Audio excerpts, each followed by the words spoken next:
یا ایہا الذین آمنوا صلوا علیہ وسلموا تسلیما. محبت اور ذوق و شوق سے ایک مرتبہ بلند آواز سے درود پاک پڑھیے. الصلاۃ والسلام علیک یا رسول اللہ وعلى آلك وأصحابك يا حبيب الله. الصلاة والسلام عليك يا نبي الله وعلى آلك وأصحابك يا نور الله. رب اشرح لي صدري ويسر لي أمري واحلل عقدة من لساني يفقهوا قولي. استغفر الله ربي من كل ذنب واتوب الیہ. تمام تعریفوں کے لائق ہے اللہ جل شانہ و جل سبحانہ و اعظم شانہ کی ذات، جس نے ہمیں یہ توفیق بخشی کہ ہم اس کے محبوب علیہ الصلاۃ والسلام کے میلاد کی خوشی میں ایک اس کے ذکر کی اور اس کے محبوب علیہ الصلاۃ والسلام کی ثنا خوانی کی محفل سجانے میں شرکت کرنے کے لیے حاضر ہوئے. اللہ رب العالمین ہماری اس حاضری کو قبول فرمائے اور ہمارے لیے اس محفل کی حاضری کو نجات اور بخشش کا ذریعہ بنائے. بے حد و بے حساب درود و سلام و انوار ہوں اللہ کے محبوب علیہ الصلاۃ والسلام کی ذات پر، آپ کے آل پر، آپ کے اصحاب پر اور آپ کی تمام ازواج مطہرات رضوان اللہ تعالی علیہم اجمعین پر. عزیزان محترم، نبی اکرم صلی اللہ علیہ وآلہ وسلم کے جو میلاد کی محفل ہے، یہ زمانہ جدید ہے تو اس کے جو تقاضے ہیں اس کے مطابق ہوتی ہے. لائٹنگ ہو رہی ہے، ٹینٹس لگے ہیں، پھولوں کا اہتمام ہے، لاؤڈ سپیکر ہے، پنکھے ہیں، ٹیبلز ہیں، صوفے ہیں، قالین ہیں. تو زمانہ اس سے بھی جدید ہوگا اور ان ساری چیزوں کا استعمال جائز ہے. ہم اپنے دیگر فنکشنز کے اندر بھی ان کا استعمال کرتے ہیں. تو اس سے بھی جدید ہوتا جائے گا تو جدت اس میں بھی آتی جائے گی. اس میں کوئی حرج نہیں ہے. حرج ناجائز کام کرنے میں ہے، ناجائز طریقہ اختیار کرنے میں ہے. اگر یہاں میوزک چل رہا ہو، ساتھ یہاں خواتین بے پردہ جو ہیں چل پھر رہی ہوں یہاں پر، یا گانا شانا شروع ہو جائے، جس طرح جاہل جو ہے جو میلاد النبی کے مہینے میں ہی وہ جو ہے سٹیجز کے اوپر بے ادبیاں کرتے ہیں میلاد رسول صلی اللہ علیہ وسلم کی، یہ چیزیں غلط ہیں. تو نبی اکرم صلی اللہ علیہ وآلہ وسلم کا میلاد جو ہم مناتے ہیں اس میں کیا ہوتا ہے کہ اللہ کا ذکر ہوتا ہے اور نبی اکرم علیہ الصلوۃ والسلام کی تعریفات ہوتی ہیں جو اللہ نے خود بھی قرآن میں تعریفیں کی ہیں. اللہ کریم نے خود بھی تعریفیں کی ہیں.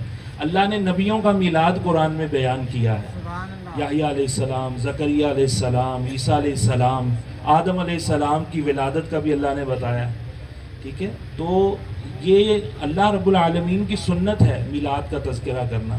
باقی یہ کہنا کہاں لکھا ہے، کیا دلیل ہے، یہ کہیں نہیں، اس کا جواز نہیں ہے کہ ہم یہ پوچھتے رہیں کہاں لکھا ہے. اب پہلے ہم ڈھونڈیں کہ یہ گلدستہ رکھنا کہاں لکھا ہے، سپیکر استعمال کرنا کہاں لکھا ہے، یہ لائٹ استعمال کرنا کہاں لکھا ہے. تو جب لکھنا ڈھونڈیں گے تو اس کے بعد پھر محفل نہیں ہم کر سکیں گے، یہاں بیٹھ بھی نہیں سکیں گے. آپ نے یہ پینٹ پہنی ہے، یہ کہاں لکھا ہے، آپ نے یہ نیلی ٹوپی پہنی ہے، یہ کہاں لکھا ہے، آپ نے اینک لگائی ہے، کہاں لکھا ہے. کیونکہ حضور نے تو اینک نہیں لگائی، نہ اس کی اجازت دی ہے، کہیں ذکر نہیں ہے نہ قرآن میں نہ حدیث میں. تو اب کیا کریں گے، اینکیں بھی چھوڑ دیں، یہ رنگ برنگے لباس بھی چھوڑ دیں، جن گاڑیوں پہ بیٹھ کے آئے ہیں وہ بھی نہیں استعمال ہوئی وہ بھی چھوڑ دیں. تو یہ بڑی عجیب سی بات ہے. جو چیزیں منع ہیں اس کا بیان کر دیا، اس کے علاوہ سب کچھ جائز ہے. اس کے علاوہ کیا ہے، سب کچھ. کسی نے کڑھائی کرائی ہوئی ہے، کسی نے جناب بین پہنا ہے، کسی نے کالر پہنا ہے، کسی نے کوٹ پہنا ہے، کسی نے ویسٹ کوٹ پہنا ہے، جائز ہے. وسعت ہے، جو حرام چیزیں تھیں وہ منع کر دی گئی ہیں. تو یہ محفل میلاد مصطفیٰ صلی اللہ علیہ وسلم اگر بدعات سیئہ سے پاک ہو اور محرمات شرعیہ سے پاک ہو، جس طرح کہ ہماری شادیوں کی محفلیں پاک نہیں ہوتی ان چیزوں سے، تو یہ محفل تو الحمدللہ پاک ہی پاک ہے کہ اس کے اندر غیر شرعی حرکات و سکنات نہیں ہوتی. تو بدعت اسے ضرور کہہ سکتے ہیں کہ یہ نیا کام ہے اس طریقے سے اس کو ارینج کر کے بیٹھنا، لیکن بدعت سیئہ نہیں ہے، بدعت حسنہ ہے۔ جس طرح یہ پھول لگانا بدعت حسنہ ہے، جس طرح سے یہ اسپیکر استعمال کرنا بدعت حسنہ ہے، یہ اینک بدعت حسنہ ہے، یہ اس طرح کے لباس ابھی جو کھانے چلیں گے وہ بھی بدعت حسنہ ہے۔ تو بدعت سیئہ نہیں ہے۔ بدعت سیئہ کیا ہوتی ہے کہ وہ کام کہ جو قرآن و حدیث سے ٹکرائے، یا وہ کرنے سے کوئی سنت اٹھ جائے، کوئی سنت جو ہے وہ اٹھ جائے، اس کو بدعت سیئہ کہتے ہیں۔ تو ورنہ ہر دور میں یہ محفلیں نبی پاک علیہ السلام کی تعریفوں کی ہر نبی نے کی ہے، کیونکہ ہر نبی سے اللہ نے وعدہ لیا تھا کہ جب تمہاری نبوتوں کا سورج عروج پر ہو اور اس دوران میرا نبی آ جائے، میرا محبوب آ جائے، تو تم پر لازم ہے کہ ان پر ایمان بھی لانا اور ان کی مدد بھی کرنا۔ تو ہر نبی نے اپنی امت کو یہ بتایا، یہ پیغام دیا، نبی علیہ السلام کے اوصاف بتائے اور تذکرے کیے اور ان سے وعدہ لیا کہ وہ بھی ایمان لائیں گے اور ان کی مدد بھی کریں گے۔ تو یہی چیزیں جو ہیں وہ ہم بیٹھ کے بیان کرتے ہیں۔ وہ فرق یہ ہے، وہ کہتے تھے وہ آئیں گے اور ہم کہتے ہیں کہ وہ آ چکے ہیں، یہ فرق ہے اس میں۔ تو عزیزان محترم، اب اس کے دلائل ہی دینا شروع کرتے رہیں تو مومنوں کو دلائل کی حاجت نہیں ہے۔ اب نبی علیہ السلام کی سیرت طیبہ کے حوالے سے آپ کی جو خوبیاں ہیں، آپ کے جو محامد، آپ کے اوصاف ہیں، آپ کی سیرت طیبہ اسوہ حسنہ کے اس حوالے سے جو بھی ہمیں جاننے کی ضرورت ہے اور اس کو فالو کرنے کی ضرورت ہے۔ یہ ایک جو مین پوائنٹ ہے، یہ ہم مس کر جاتے ہیں۔ بقیہ جو خوشیاں ہم مناتے ہیں، گیٹ ٹوگیدر کرتے ہیں، کھاتے پیتے ہیں، جھنڈیاں، لائٹنگ سب کچھ کرتے ہیں، اور یہ اس سے ایمان تازہ ہوتا ہے، اس سے عشق بڑھتا ہے۔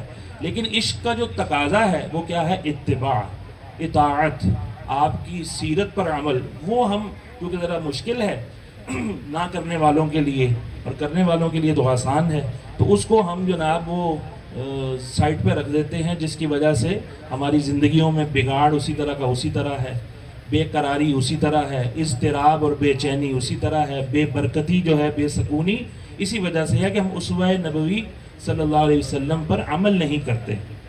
تو بہرحال حضور علیہ السلام خلق عظیم لے کر ہمارے درمیان جلوہ گر ہوئے، اور اللہ نے آپ کو اخلاق حسنہ کا منبع بنا کر بھیجا، ایک جامع شخصیت بنا کر بھیجا۔ تو آپ کی زندگی کا جو پہلو بھی اٹھا لیں ہمارے لیے مشعل راہ ہے، ہمارے لیے عمل کرنے کے لیے اس میں بہت ساری رہنمائیاں ہیں اور ہدایتیں موجود ہیں۔ لیکن آج جو میں نے منتخب کیا کہ آپ صلی اللہ علیہ وسلم کی جود و سخا، آپ کی سخاوت، آپ کا کرم، آپ کی جو ہے فیاضی جو ہے اللہ نے آپ کو عطا کی تھی، اس حوالے سے ذکر کروں گا۔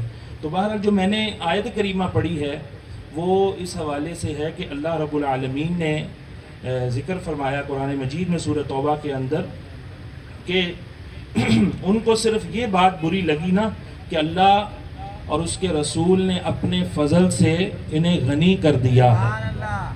اب آیات کے شان نزول میں نہیں مجھے جانا اور نہ ہی اس کی ڈیٹیل کے اندر، لیکن مجھے صرف ایک چیز کلیئر کرنی ہے۔ یہ آیات میں نے اس لیے جو ہے آیت پڑھی اور ایک دو آیتیں اور بھی ہیں کہ یہ بھی ایشو ہے۔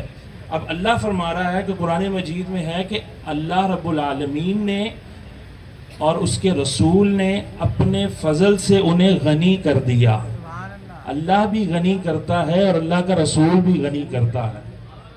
قرآن نہیں پڑھا ہوتا نا جنہوں نے، ان کو پرابلم ہو جاتی ہے کہ اللہ تو ٹھیک ہے غنی کرتا ہے، لیکن اللہ کا رسول غنی کرے گا تو یہ تو شرک ہو جائے گا، کیونکہ رسول کو اللہ سے ملا دیا۔ تو دنیا میں جو ایسے بات کرتا ہے اللہ کے رسول کے بارے میں تو اس پر فوراً شرک کا فتویٰ لگاتے ہیں۔ جو اللہ خود ملا رہا ہے اللہ کے بارے میں کیا کہیں گے؟ اللہ فرما رہا ہے، اس لیے میں نے آیت پڑھی وَمَا نَقَمُوا إِلَّا أَنْ أَغْنَاهُمُ اللَّهُ وَرَسُولُهُ مِنْ فَضْلِهِ۔ ہستیاں دو ہیں، اللہ نے آگے ضمیر ایک ذکر کی ہے۔ وہاں ضمیر بھی گرامیٹیکلی تثنیہ کی ہونی چاہیے تھی، عربی میں دو کے لیے تثنیہ استعمال ہوتا ہے، تثنیہ کا لفظ، اور اردو انگلش وغیرہ میں دو سے جمع شروع ہو جاتی ہے، لیکن عربی میں تین سے جمع شروع ہوتی ہے۔ تو جب دو ہستیوں کا ذکر ہے، دو ناؤنز اگر ہم ذکر کریں گے تو ان کے لیے پروناؤن بھی پلورل والا ہی لائیں گے نا، تو عربی میں اگر دو کا ذکر آیا ہے، دو ہستیوں کا، تو آگے ضمیر بھی تثنیہ والی ہونی چاہیے، لیکن اللہ من فضلہ ہی میں واحد سنگولر کی ضمیر ذکر فرما رہا ہے کہ رسول کی عطا اور اللہ کی عطا میں فرق نہیں ہے، رسول کا دینا خدا ہی کا دینا ہے، رسول کا دینا خدا ہی کا دینا ہے۔ ہاں فرق اس اعتبار سے ضرور کریں گے کہ اللہ کی عطا ذاتی ہے اور رسول کی عطا عطائی ہے۔ اللہ نے کسی سے لے کر نہیں دیا، کسی سے لے کر غنی نہیں کیا، لیکن رسول اللہ سے لے کر غنی کرتے ہیں، لیکن رسول غنی کر سکتے ہیں اور کرتے ہیں۔ ابھی جو آپ احادیث سنیں گے تو آپ کا دل باغ باغ ہو جائے گا۔ اسی طرح ایک اور آیت کریمہ اللہ فرماتا ہے، سورہ توبہ ہی کی 59 نمبر آیت کریمہ ہے، پہلی والی سورہ توبہ کی 74 نمبر آیت تھی، اور اس آیت میں اللہ کیا فرماتا ہے، وَلَوْ أَنَّهُمْ رَضُوا مَا آتَاهُمُ اللَّهُ وَرَسُولُهُ وَقَالُوا حَسْبُنَا اللَّهُ سَيُؤْتِينَا اللَّهُ مِن فَضْلِهِ۔ نعرہ تکبیر، اگر نعرہ رسالت، نعرہ رسالت، سرکار کی آمد، دلدار کی آمد، آقا کی آمد، سونے کی آمد، مکی کی آمد، مدنی کی آمد، آمد مصطفیٰ۔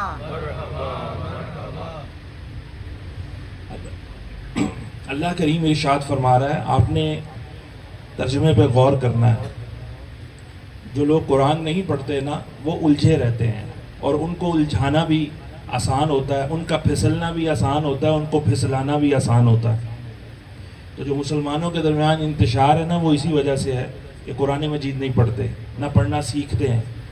تو اس وجہ، اب ترجمہ سنیے ذرا، اللہ ارشاد فرما رہا ہے، وَلَوْ أَنَّهُمْ رَضُوا مَا آتَاهُمُ اللَّهُ وَرَسُولُهُ، اور اگر وہ راضی ہو جاتے اس چیز پر کہ جو چیز انہیں اللہ اور اس کے رسول نے دی ہے، جو چیز اللہ اور اس کے رسول نے انہیں دی ہے، اور کہتے کہ اللہ ہمیں کافی ہے، اور ان قریب اللہ اور اس کا رسول ہمیں اپنے فضل سے اور عطا فرمائے گا، اللہ اور اس کا رسول ہمیں اپنے فضل سے اور عطا فرمائے گا۔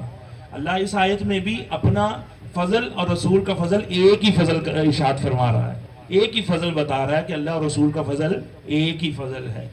تو اللہ فرماتا ہے تو یہ ان کے لیے بہت بہتر ہوتا کہ اگر وہ رسول کی عطا پر راضی ہو جاتے۔ رسول اللہ علیہ وسلم مال غنیمت تقسیم فرماتے ہیں نا، تو منافقین کہتے ہیں تھوڑا ملا ہے، زیادہ ملنا چاہیے تھا۔ تو اللہ فرماتا ہے کہ اگر راضی ہو جاتے نا، جو اللہ کے رسول نے، اللہ اور اس کے رسول نے انہیں دیا ہے، اور کہتے اللہ ہمیں کافی ہے، تو ان کے لیے بہت بہتر ہوتا، اور یہ کہتے کہ ان قریب اور بھی جب مال آئے گا تو اللہ اور اس کا رسول اپنے فضل سے اور عطا فرمائیں گے۔ تو اللہ اور اس کا رسول عطا فرماتے ہیں، اللہ اور اس کا رسول غنی کرتے ہیں۔ اللہ رب العالمین ایک اور مقام پر ارشاد فرماتا ہے، وَإِذْ تَقُولُ لِلَّذِي أَنْعَمَ اللَّهُ عَلَيْهِ وَأَنْعَمْتَ عَلَيْهِ، اور جب اس شخص سے آپ کہتے تھے کہ جس پر اللہ نے انعام کیا اور آپ نے بھی انعام کیا۔ سورہ فاتحہ میں ہم پڑھتے نا انعمت علیہم، یہ وہی انعمت یہاں پر بھی ہے کہ اللہ رب العالمین فرما رہا ہے کہ تو نے انعام کیا، یعنی اللہ نے انعام کیا، اور اے محبوب تو نے بھی انعام کیا۔ یہ اللہ رب العالمین انعام کرنے کی نسبت رسول کی طرف بھی فرما رہا ہے، رسول علیہ الصلوۃ والسلام کی طرف، غنی کرنے کی نسبت بھی رسول اللہ کی طرف فرما رہا ہے، اور عطا کرنے کی نسبت بھی کس کی طرف فرما رہا ہے؟ رسول اللہ صلی اللہ علیہ وسلم کی طرف فرما رہا ہے۔ تو یہ شرک نہیں ہے۔ اس کو لوگ کہتے ہیں کہ آپ کہیں گے اگر کسی کو داتا کہہ دیں گے تو یہ کیا ہو جائے گا؟ شرک ہو جائے گا، داتا دینے والے کو کہتے ہیں۔ تو اللہ فرما رہا ہے کہ میرا رسول بھی دیتا ہے، میرا رسول بھی غنی کرتا ہے، میرا رسول بھی انعام کرتا ہے، تو لہذا کیا یہ شرک ہے؟ اگر شرک ہوتا تو اللہ خود قرآن میں ذکر کرتا ہے اس کو؟ بولیے، نہیں نا ذکر کرتا۔ تو میں بہت زیادہ ڈیٹیل میں نہیں جاؤں گا، صرف یہ بتانا چاہ رہا ہوں کہ قرآن پڑھیں تو آپ کو پتہ چل جائے گا قرآن مجید میں اس طرح کی بہت ساری نسبتیں بھری پڑی ہیں، لیکن چونکہ قلت مطالعہ ہے، پڑھا نہیں جاتا، اور گڑمڑ لوگ کر دیتے ہیں کہ اللہ کی عطا اور رسول کی عطا کو ایک جیسا بتاتے ہیں۔ ایک جیسا کا مطلب کیا؟ کہ جس طرح اللہ خالق ہے اور رسول بھی خالق ہے، معاذ اللہ، رسول اللہ تو خالق نہیں ہے، رسول اللہ صلی اللہ علیہ وسلم تو مخلوق ہیں۔ تو اللہ کی عطا ذاتی عطا ہے، رسول اللہ کی عطا اللہ کے دین سے جو ہے وہ عطا ہے۔ یہ فرق ہے۔ جب ہم رسول اللہ کو مخلوق مانتے ہیں اور اللہ کو خالق مانتے ہیں تو کیا خالق اور مخلوق کی برابری ہو سکتی ہے؟ اللہ کا میلاد ہوتا ہے؟ بولیے، میلاد کس کا ہوتا ہے؟ جس کی پیدائش ہوتی ہے. تو رسول اللہ صلی اللہ علیہ وسلم پیدا ہوئے کہ نہیں ہوئے؟ اور آپ کا وصال بھی ہوا. جس کی پیدائش ہو اور وصال ہو وہ خدا ہو سکتا ہے؟ بولیے نا. تو میلاد شرک نہیں، میلاد تو شرک کا توڑ ہے. میلاد کرنے والے، میلاد منانے والے یہ ثابت کرتے ہیں کہ ہم رسول اللہ کو خدا نہیں سمجھتے. خدا ایک ہی ہے، خدا ایک ہی ہے جو پیدائش سے بھی پاک ہے اور وصال سے بھی پاک ہے. وہ موت سے بھی پاک ہے، وہ اونگ سے بھی پاک ہے. تو بہرحال اللہ رب العالمین نے ان آیات میں غنی کرنے کی نسبت بھی اپنی طرف تو فرمائی، یہ نسبت حقیقی ہے. لیکن جو رسول اللہ صلی اللہ علیہ وسلم کی طرف نسبت فرمائی وہ نسبت مجازی ہے. وہ نسبت کیا ہے؟ مجازی ہے. اسی طرح عطا کرنے کی نسبت جو اللہ کی طرف ہے وہ کیا ہے؟ حقیقی ہے. اور جو رسول اللہ کی طرف نسبت ہے صلی اللہ علیہ وسلم کی طرف وہ کیا ہے؟ عطائی ہے. اسی طرح انعام کرنے میں جو نسبت اللہ نے اپنی طرف فرمائی ہے وہ کیا ہے؟ حقیقی. اور جو رسول اللہ صلی اللہ علیہ وسلم کی طرف عطا فرمائی ہے وہ کیا ہے؟ مجازی ہے، وہ عطائی ہے. تو کوئی کنٹرڈکشن نہیں ہے، کوئی تضاد نہیں ہے. اور مومن سے یہ گمان ہی نہیں کیا جا سکتا کہ مومن جو ہے وہ شرک کرے گا. مومن ایک ہی خدا پر یقین رکھتا ہے اور ایک ہی خدا ہے. تو لہذا اب حدیث پاک کے ذریعے میں آپ کی جو ہے اور گوشت گزار کرتا ہوں کہ رسول اللہ علیہ الصلوۃ والسلام کی حدیث ہے، مشکات شریف کی حدیث ہے کہ حضور فرماتے ہیں اللہ اجود جودا، اللہ اجود جودا ثم انا اجود بنی آدم. فرمایا کہ اللہ سب سے بڑا جواد ہے، سب سے زیادہ بخشش کرنے والا، عطا کرنے والا. سب سے زیادہ جو ہے وہ کون ہے؟ عطا کرنے والا وہ اللہ ہے. اور اللہ نے اپنے لیے کیا لفظ استعمال کیا؟ رسول اللہ علیہ الصلوۃ والسلام یعنی کہ ارشاد فرما رہے ہیں اللہ کے لیے کون سا لفظ؟ کہ اللہ اجود ہے. ہم بولتے ہیں نا جود و سخا، واہ کیا جود و کرم ہے شہ بتہا تیرا، نہیں سنتا ہی نہیں مانگنے والا تیرا. اعلیٰ حضرت نے شعر میں اس لفظ کا ذکر کیا. تو حضور حدیث میں کیا ارشاد فرما رہے ہیں؟ اللہ اجود جودا، اللہ سب سے بڑھ کر کیا ہے؟ عطا فرمانے والا ہے. سب سے بڑا فیاض کون ہے؟ اللہ ہے. فیض عطا کرنے والا کون ہے؟ اللہ ہے. اچھا، یہی اجود جو لفظ ہے، یہی لفظ اللہ کے رسول اپنے لیے بھی ارشاد فرما رہے ہیں. فرمایا ثم انا اجود بنی آدم، اللہ کے بعد پھر سب سے بڑھ کر بنی آدم میں جو اجود ہے، جو فیاض ہے، جو سخیوں کا سخی ہے وہ رسول اللہ صلی اللہ علیہ وسلم یعنی میں ہوں. وہی لفظ اللہ کے لیے، وہی لفظ اپنے لیے. اور یہی لفظ اللہ رب العالمین کے رسول نے علماء کے لیے بھی اسی حدیث میں ارشاد فرمایا. اور وہ کیا فرمایا؟ وَأَجْوَدُهُمْ مِنْ بَعْدِي، اور میرے بعد سب سے زیادہ جو سخی ہے، سب سے زیادہ جو جواد ہے یا اجود ہے، فرمایا رَجُلٌ، وہ شخص ہے عَلَّمَ وَنَشَرَ، جس نے علم علم وَنَشَرَ، جس نے علم سکھایا اور علم کو آگے پھیلایا. اور فرمایا وہ علماء ہے. عزیزان محترم، اللہ بھی اجود ہے، رسول اللہ صلی اللہ علیہ وسلم بھی اجود ہیں، اور علم سیکھ کر سکھانے والے علماء بھی کیا ہیں؟ اجود ہیں. اب دیکھیے، اگر ایک ہی لفظ دو ذاتوں پر بولنا شرک ہوتا تو کیا رسول اللہ صلی اللہ علیہ وسلم یہ لفظ جو ہے وہ بولتے؟ ہرگز نہیں.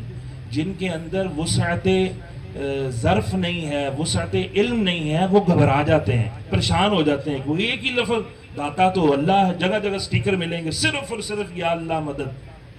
یہ کہنے میں کیا مقصد ہوتا ہے؟ کہ اور کسی سے مدد نہیں، جبکہ میں اپنی آواز اس کی مدد سے آپ تک پہنچا رہا ہوں. میں پنکھے کی مدد سے ہوا لے رہا ہوں، اسپیکر کی مدد سے آواز پہنچا رہا ہوں. ہم کک کی مدد سے کھانا پکواتے ہیں، درزی کی مدد سے کپڑے سلواتے ہیں، اینک بنانے والے کی مدد سے یہ اینک استعمال کر رہے ہیں. اور جناب ہر چیز مدد کے بغیر تو کوئی چیز استعمال ہی نہیں ہو رہی. دنیا میں آتے ہیں تو ڈاکٹر کی مدد سے، دایا کی مدد سے، اور قبر میں اترتے ہیں تو گورگن کی مدد سے. ختنے بھی ہوتے ہیں تو سرجن کی مدد سے، آپریشن بھی ہوتا ہے، شفا ملتی ہے تو ڈاکٹر کی مدد سے، پیسے بھی جو روز شام کو سیل میں اکٹھے ہوتے ہیں تو کسٹمرز کی مدد سے.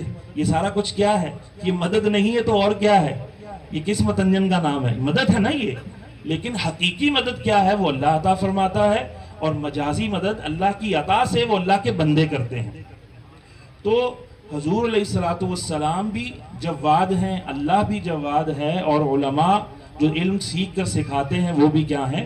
جواد ہیں۔ تو رسول اللہ علیہ الصلوۃ والسلام ہمیں شرک سے بچانے آئے ہیں، شرک کی تعلیم دینے نہیں آئے، تو لہذا یہ اپنا جو وین ہے یہ براڈ رکھنا چاہیے اور مطالعہ بڑھانا چاہیے، اور اس طرح کی چیزیں جو لوگ بہکا دیتے ہیں کہ یہ شرک ہے، شرک ہے، مومنوں کو شرک حتیٰ کہ آپ حرمین شریفین بھی جائیں گے تو ان کے خطبوں میں آپ شرک بدعہ کا بہت زیادہ رٹا جو ہے وہ آپ سنیں گے، کیونکہ وہ اپنے علاوہ سب کو مشرک سمجھتے ہیں۔ اس لیے انہوں نے بہت سارے ٹھیکیدار وہاں پر جگہ جگہ کھڑے کیے ہوتے ہیں کہ یہ جو آئے ہیں اجمی لوگ ہیں یہ مشرک ہیں، لہذا آپ بتائیے کہ غیر مسلم جو ہے وہ حرم میں داخل ہو سکتا ہے؟ وہاں پر نہیں ہو سکتا نا۔ تو پھر لہذا یہ کس طرح کا اعتقاد ہے کہ مشرک بھی کہتے ہیں اور آنے بھی دیتے ہیں، اور انہی کے سرمایے سے جو ہے وہ آگے بھی معاملات چلاتے ہیں۔ تو لہذا یہ خلط ملط کام ہوئے پڑے ہیں، گڑمڑ ہوا پڑا ہے سارا کچھ۔ اور دیکھیں کافر وہ متحد ہو جاتے ہیں، الکفر ملت واحدہ، اور مسلمان آپس میں ایک دوسرے پر شرک کی گنے چلا رہے، تو مشرک تو مشرک، تو کافر تو کافر، تو نے یہ کر لیا تو نے انگوٹھے چوم لیے تو کافر ہو گیا، تو نے میلاد کر لیا تو مشرک ہو گیا، تو نے یہ کر لیا، اور مسلمانوں کو اور کوئی کام ہی نہیں۔ وہاں پر فلسطین کے اندر بم مارے جا رہے ہیں، دھماکے ہو رہے ہیں، بچے کٹ رہے ہیں، عورتوں کی عصمتیں جو ہیں وہ لوٹی جا رہی ہیں، اور ادھر جو ہے شرک بدعت، سیاست میں طوفان ہے، ایوانوں میں طوفان برپا ہے، اور اداروں کے اندر جو ہے طوفان برپا، ایک دوسرے کی مسلمان ٹانگیں کھینچ رہے ہیں۔ جس وقت مغربی لوگ جو ہے وہ ترقی کی منزلیں طے کر رہے تھے، اور یہاں پر مسلمان جو ہیں وہ اپنی بیگمات کے ناموں پر محل تیار کر رہے تھے۔ یہاں پر جناب کوئی گھوڑے پال رہا ہے، کوئی ہاتھی پال رہا ہے، کوئی سنگ مرمر لگوا رہا ہے، کوئی شیش محل بنوا رہا ہے، کوئی فلانا محل بنوا رہا ہے، تو مسلمان پیچھے رہ گئے، یہ گلیلیں چلاتے رہ گئے، اور وہ لوگ ٹیکنالوجی کے میدانوں میں آگے ہی جاتے رہے، اور اس طرح سے مسلمان جو ایک اہم چیز تھی اس سے غافل ہو گئے۔ تو بہرحال ہمیں اتفاق اور اتحاد کی فضا قائم رکھنی چاہیے، اور دین کو جو ہے وہ اہل حق علماء ہی سے پڑھنا چاہیے۔ اور رسول اللہ صلی اللہ علیہ وآلہ وسلم کیسے جواد تھے، آپ کی جود و سخا کا عالم کیا تھا۔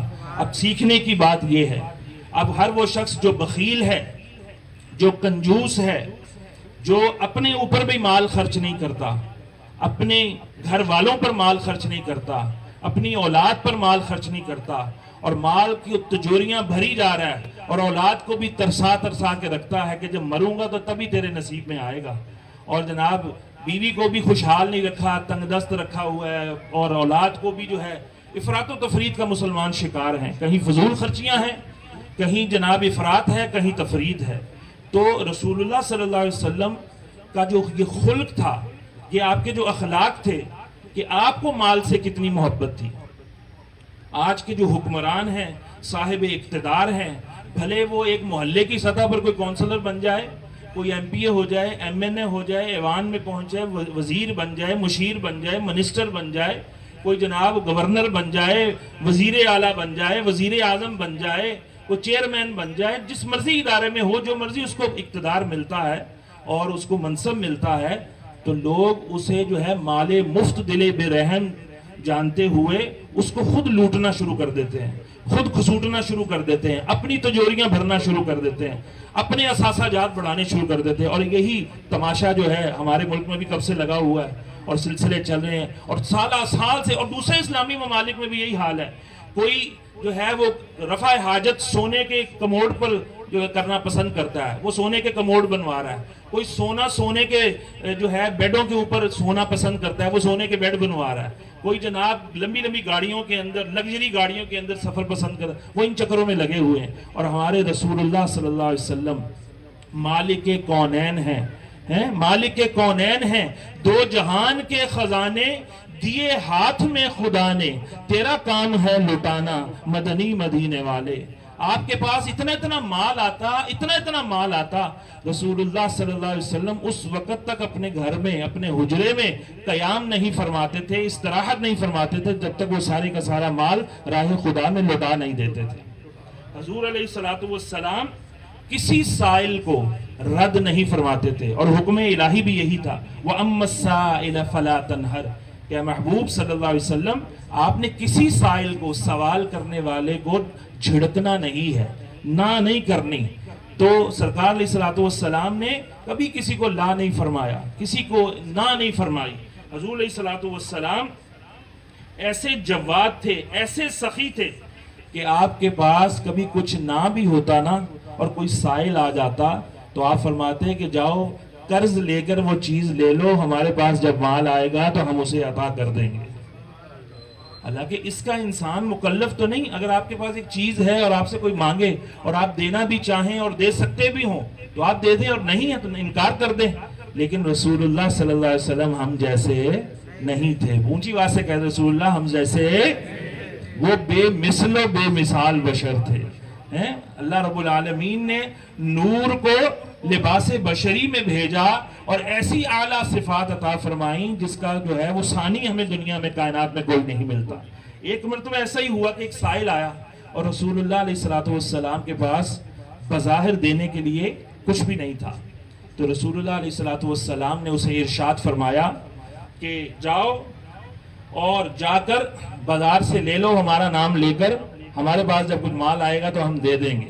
تو حضرت عمر فاروق رضی اللہ تعالیٰ عنہ آپ پاس بیٹھے ہوئے تھے، کہنے لگے یا رسول اللہ صلی اللہ علیہ وسلم، اللہ نے آپ کو اس چیز کا مکلف تو نہیں کیا، پابند تو نہیں کیا کہ اگر آپ کے پاس نہ بھی ہو تو آپ قرض اٹھوا کر تو اس کی جو ہے وہ ضرورت پوری کریں۔ تو رسول اللہ علیہ الصلوۃ والسلام کو یہ بات ناگوار لگی، ناگواری کے آثار آپ کے چہرہ مبارک پر آ گئے اور آپ خاموش رہے۔ اتنے میں ایک انصاری بیٹھے ہوئے تھے پاس، وہ کہنے لگے یا رسول اللہ صلی اللہ علیہ وسلم، آپ جو ہیں وہ مال کی کمی کا خوف نہ فرمائیں، مالک عرش جو ہے وہ بڑا ہی کریم ہے، بڑا ہی عطا کرنے والا ہے، آپ جو ہے بے بہا عطا فرمائیں۔ رسول اللہ صلی اللہ علیہ وسلم نے جب وہ انصاری کی بات سنی تو آپ نے تبسم فرمایا، آپ مسکرا پڑے اور آپ نے فرمایا عمر تو مجھے اسی چیز کا حکم دیا گیا ہے، مجھے اسی چیز کا حکم دیا گیا ہے کہ میں بانٹوں، عطا کروں، اللہ رب العالمین کی راہ میں جتنا بھی ہو سکے وہ میں بانٹتا رہوں، کیونکہ میرا رب عطا فرمانے والا ہے اور میں اس کی عطا سے تقسیم کرنے والا ہوں۔